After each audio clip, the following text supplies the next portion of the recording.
Welcome to Accountable, where your business is our business.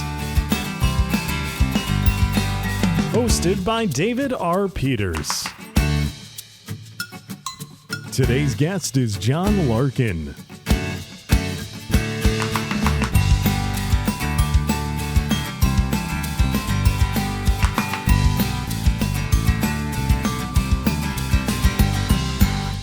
Hi, everyone. Welcome to Accountable, the podcast for CFOs by a CFO. Hey, my name's Dave. Thank you so much for joining us this week. I think that we have a really good show here for you. This show is going to be a little bit different from what we normally do on Accountable. Most of the time on Accountable, we have one topic that we dig deep on with our guest. Today, however, we are going to be touching on two topics. My guest today is the founder of Advance CPE. His name is John Larkin, and John is going to be talking to us first about his venture into the CPE world with the Advance CPE platform. So we're going to be talking about some things that I think a lot of us, if you are a CPA, this is near and dear to your heart. We all have to do continuing ed. And so he's going to tell us a little bit about what's going on in the continuing education world, what he sees, and why his new platform, Advance CPE, is a little bit different, but it really improves upon some of the things that we have seen in the past, maybe through other platforms that maybe you have used. But in addition to that, we are going to be talking to John about starting a business. We're in the midst of the Great Resignation. We've had a lot of people who have changed jobs or have decided to go out on their own more recently. And so what we're going to be talking to John about is just that whole process. What is it like to go out on your own? What is it like? What's kind of that tipping point that pushes you to go out on your own? What is it that sort of drives somebody to go out on their own? Because, if you think about it, it maybe doesn't make a whole lot of logical sense a lot of times for people to go into business for themselves. You leave sort of the safety net of regular pay, and so I think that it does take a certain kind of mentality, and something special kind of has to happen for you to decide to go out on your own. And so we're going to be talking about that with John today. John, again, an entrepreneur and somebody who is involved in the CPE world. So I think this is going to be a little bit of a different show, but a great show for us, a little bit of a hybrid show. So enjoy my conversation with John Larkin.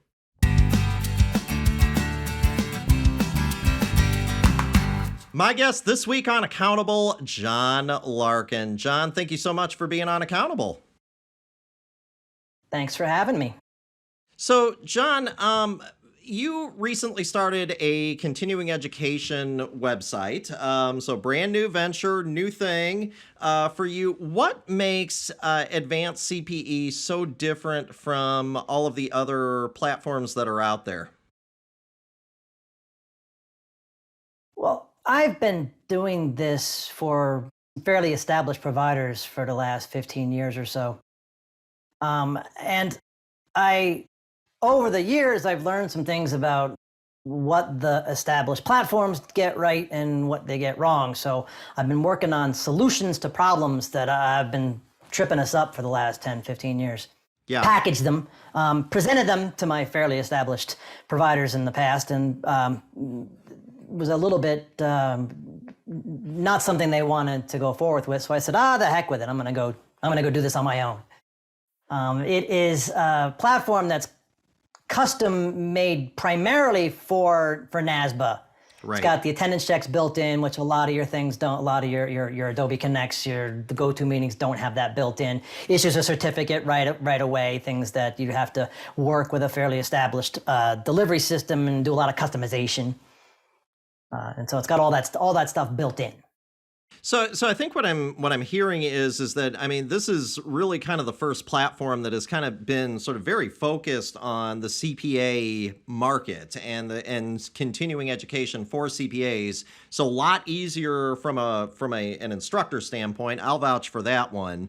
What about from people that are logging in, the participants in the course? Is it an easier platform for them too? Well, I like to think it's a bit more aesthetically pleasing for the end user, for the actual person taking the.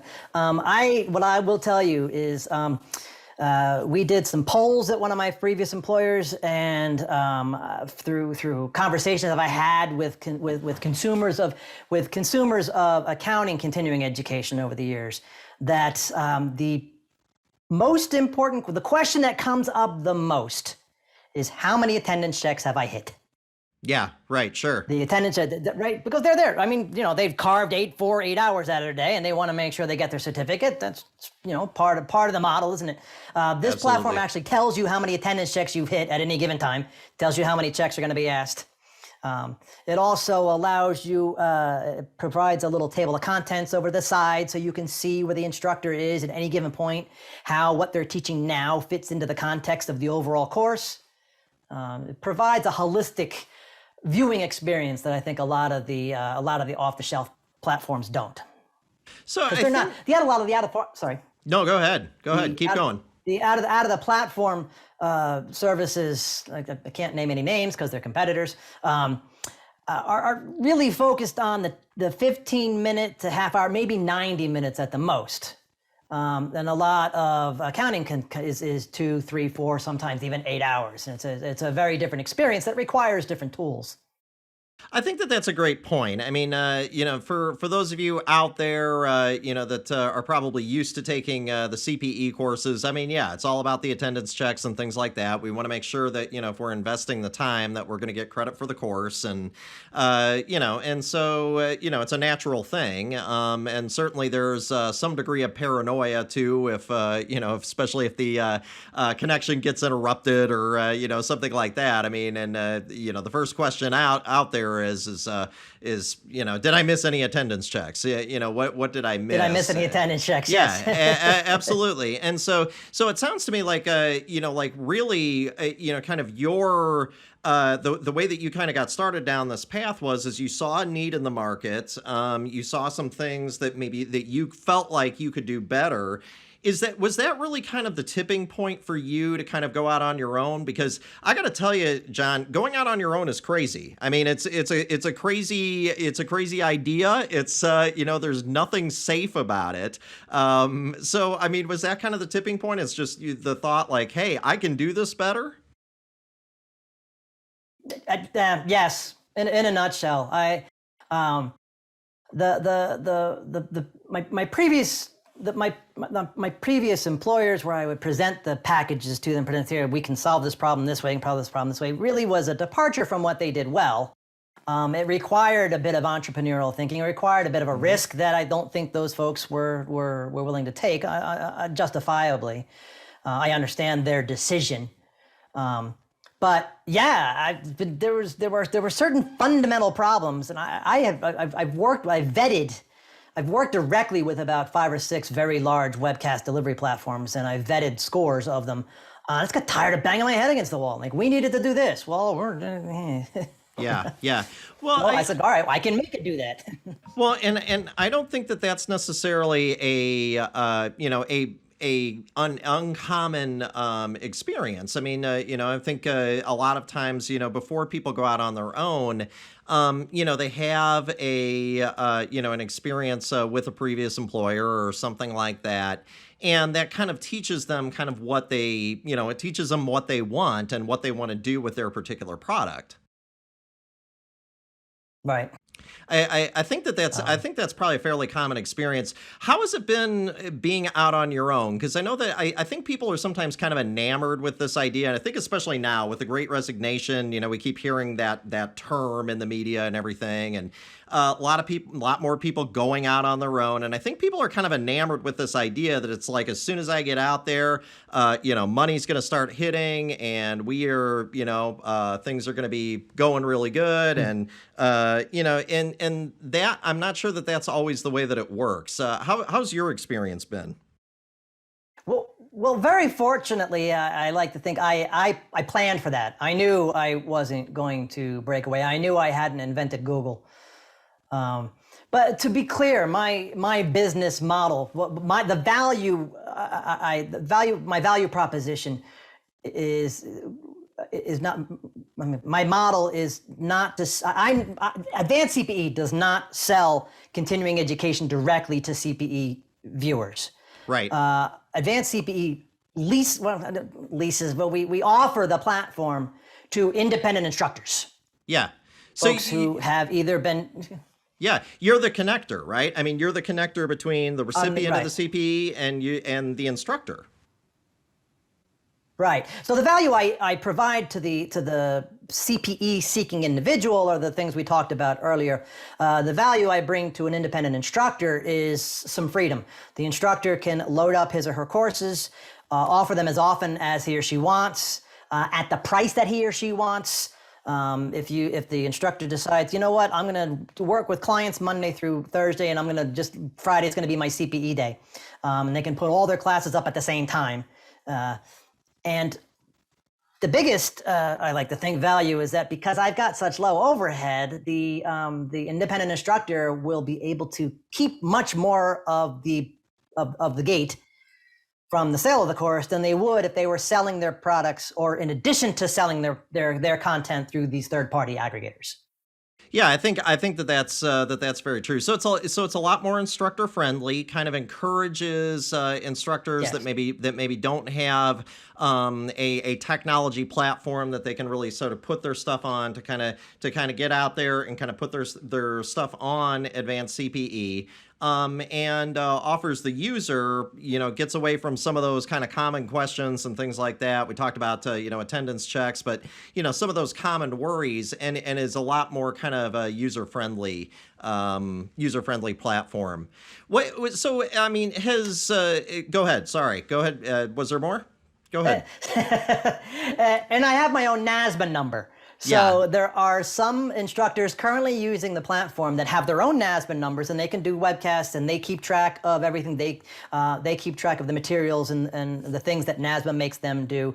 If you don't want to deal with that, you can just show up with your video, your content, and hand it over to me, and Advance CPE can issue the certificate, and we take care of the record keeping and the technical review and everything. And yeah. Yeah, and I can tell you that as an instructor, I mean that's a huge time saver for sure. When people, so we talked a little bit about kind of people being enamored with the idea of kind of going out on their own. I always said to people that going out on my own was it's the most flexible work hours in the world. It's also the longest work hours in the world and probably the lowest pay, at least initially. I mean, is that what you would say too? I mean, or has there been sort of more flexibility that you've seen, and do you enjoy it? What kind of keeps you coming back, I guess? Well, is hope. Okay. That I'm a firm believer in the idea. The instructors that have come on board have been very pleased. Yeah. Reaching out and finding the additional instructors has been a bit of a challenge, but I guess I planned for this. Like I said, I knew I wasn't going to invent Google. Let's say I have taken a considerable pay cut from the job I left to engage in this, but as you implied, it's I believe that's temporary. Right. I will say the stress of that comes with the flexibility, the stress of we're gonna pull this out is better than the head banging against the wall that I had done with my previous employers. Yeah, yeah. So it's a definite trade-off, and right now it's I'm pleased with the trade-off. Yeah. Well, and I think that that's important for, for our listeners to, if maybe they're thinking about going out on their own. I think that that's something that they should consider as well. Is that there are some challenges. You lose kind of the safety net of benefits. Benefits are usually better if you're at a larger company as opposed to being out on your own. Right.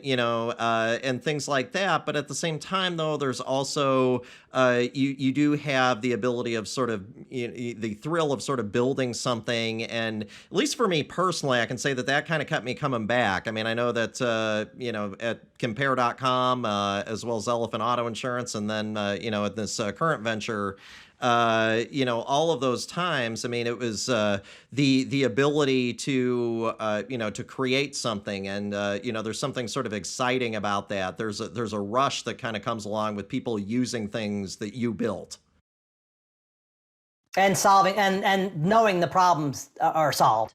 And knowing the problems are solved. I think that's absolutely correct. Well, so the CPE. I'm sorry. Go ahead. Go ahead, John. That some of the challenges, though, in it's a very different a very different ramp up if you're selling products or content to an end user. I'm marketing my platform to individual clients / instructors, and one of the things I didn't expect was everybody needs something different. Right. So that the terms so that this person wants to be able to present live streaming classes. This person wants to be able to connect with firms. This person wants a little tweak in the e-commerce. This person, but so that was not. I thought and it's the bigger picture is you get this great idea and you march out into the marketplace with your great idea, and nobody's going to think it's as great of idea as you think it is, which is not necessarily a bad thing, but it's going to need some tweaking. If you're going out there and saying, I got this big shiny widget and everybody's going to love this widget, you're probably going to be a little disappointed. I think that's great advice. I mean, certainly that's been my experience too. I mean, because really, and for those of you that that are listening today, I mean, if you've ever tried to get something out there, get a product out there for the very first time that is brand new, there's a learning curve that comes along with that from the consumer. The consumer doesn't jump on board right away and think that, that your widget is the greatest widget that they've ever seen most of the time. Most of the time, it's a little bit of a, it's a mental shift in terms of what they're doing. And sort of by its very nature, new services, new products, they're disruptive. They disrupt people from what they normally do. And so for them to sort of to be on board with that disruption takes time. It takes energy. It takes, really sort of showing people why this is different and why that difference is good. Is that fair? Is that a fair way to kind of put it? Is that learning curve? Is it a mental shift really in CPE? Yeah, absolutely, and it's important to be flexible, to incorporate the feedback that comes from your customers or your potential clients. It's important to you may actually have to jettison parts of it completely.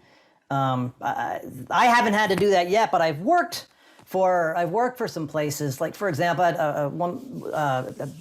one organization really believed that production value and this and brights, lights, is shiny, all kinds of things. It turns out that particular audience wasn't as interested in that, and they had invested quite a bit of money and energy and time into upping that production value, which was something that the end user didn't find quite as valuable as they thought they might. Okay. Yeah, I think that's a great point too, is kind of really knowing again kind of what your customer wants. Let's try to sort of bring this together a little bit, because I think that we've talked about some interesting things, and I think especially like with some of the things that we've said about entrepreneurship. One, knowing your customer seems to be paramount. That really kind of understanding what that is, and then also seeing an opportunity where you can really make a difference. That is also, I think, kind of an important thing. What other advice would you give to somebody who's maybe thinking about going out on their own? Maybe they have a technology product that they think is a good idea, but there's always that tinge of doubt. What advice would maybe you give him or her if they were trying to go out on their own, trying to create something? Well, my first word of advice is if your idea involves continuing education for accountants, forget it. That's all done. No, that space is covered. Yeah. No, we're good. There you go. Don't need any more of that. No, but so on a human level, don't wait for all the doubts to be gone. Yeah. You get at some point, you're just gonna have to jump. Yep.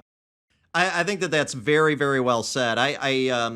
I've had the opportunity to be a guest on some other podcasts, and I know that seems like a very strange thing because I think especially for a lot of CPAs who I think we learn in textbooks, right or wrongly, that that we always have a marketing plan, we always have a business plan, we always kind of it's a very structured process in terms of starting a business, and all that's fine and good, and maybe there's some entrepreneurs out there who have followed that kind of to the letter and had success, but ultimately, folks, I tend to agree with John. I mean, there's always, you're never going to have it quite 100% perfect, and at some point you just say, you know what, I can't go another day here.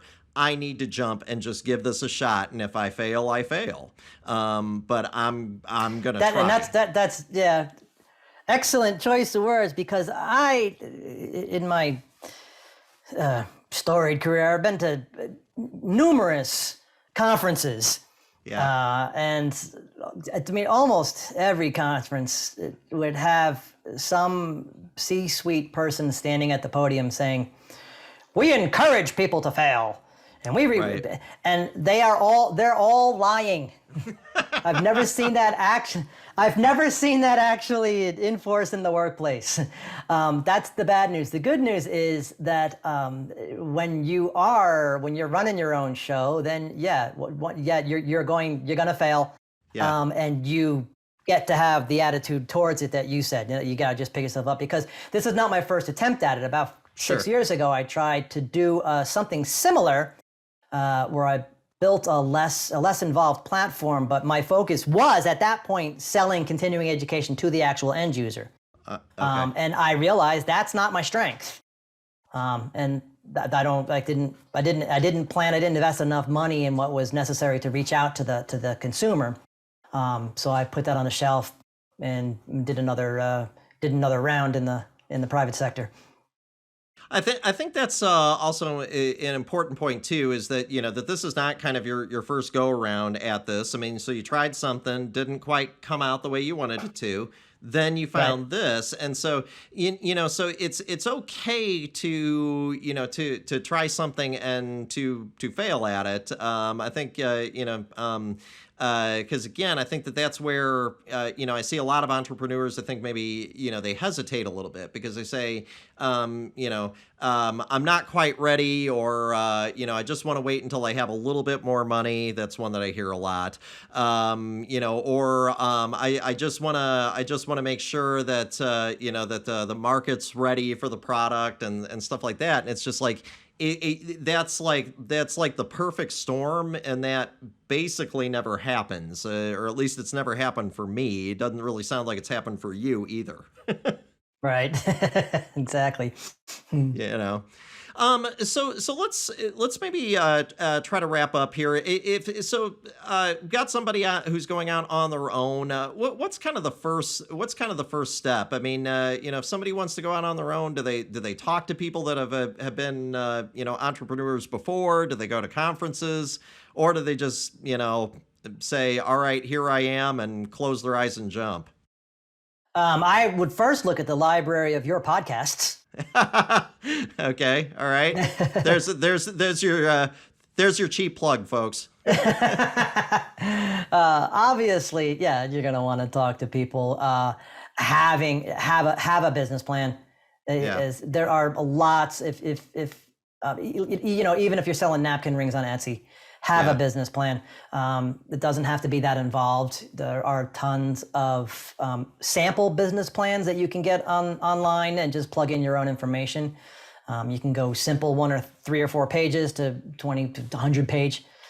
Depends on, but do have some kind of plan. Have some way to measure. Have various level success measures. Don't say it has to be here or I'm a total failure. No, you're going to have this works a little, this works, this. Like for me, it was just about the first gauge of success is is it going to work? Right. Are we going to get customers in there? Are they going to watch? Are they going to get their certs, come back and be happy? That was the first. There wasn't any sort of I'm going to retire. I'm going to make $1 million. It was, are we just going to get it out the door? Is it going to work? And are people going to be happy? And we fortunately nailed that one on the first go. Yes. Yeah. So I think great advice here, folks, from somebody who's doing it. So somebody who is out there and has started a good business. If you get a chance, folks, go to Advance CPE, see what John's got going there. I think you're going to see a lot of good stuff. John, if folks want to get a hold of you, how would they go about doing that? So that's good. To be clear, so the advancedcpe.com, the front page of that is targeted towards the potential clients. So you'll go there, there'll be a link that says I'm a teacher, and that will take you to my consulting page that has more involved videos, very 7-minute videos, give you more detail about how this whole thing works, and all my contact information can be found there. So advancedcpe.com. AdvanceCPE.com, folks. So there you go. So, John, thank you so much for the conversation today. I'm looking forward to seeing what's up ahead for you and for Advance CPE. Great. Thanks again for having me.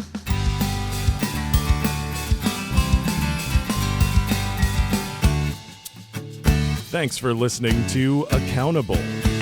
Be sure to subscribe for more interviews and insights from today's business leaders.